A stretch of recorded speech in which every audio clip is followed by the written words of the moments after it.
আসসালামু আলাইকুম। জাপানিজ ক্লাসে আজকে আপনাদেরকে স্বাগতম। আজকে আমরা শিখব হিরাগানা এবং কাতাকানা। তো এখানে দেখতে পাচ্ছেন আমি হিরাগানা, কাতাকানা এবং তার উচ্চারণকে আমরা এখানে লিখেছি। তো এখানে নীল কালি দিয়ে লেখা যে ওয়ার্ডগুলো দেখতেছেন এগুলো হচ্ছে হিরাগানা। আর কালো কালির কলম দিয়ে যেগুলো লেখা সেটা হচ্ছে কাতাকানা। আর এখানে ইংলিশে আমি উচ্চারণগুলো এখানে লিখে দিয়েছি।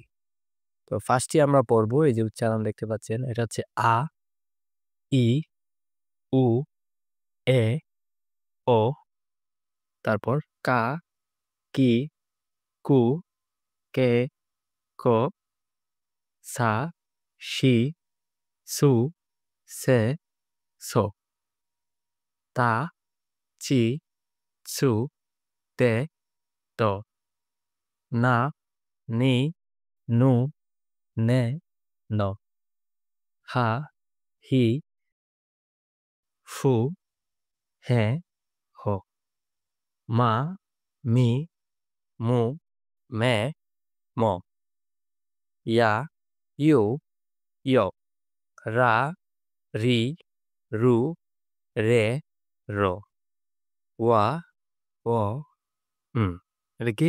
উম। তো এগুলো হচ্ছে সবগুলা হিরাগানা পড়লাম। হিরাগানা, কাতাকানা এক বক্সের মধ্যে দেয়া আছে। তো আমরা হিরাগানাগুলো আগে ক্লিয়ার হয়ে গেলে একসাথে আমরা ধারণা রাখবো। আস্তে, আস্তে আমাদের এগুলো ক্লিয়ার হয়ে যাবে। ধন্যবাদ সবাইকে।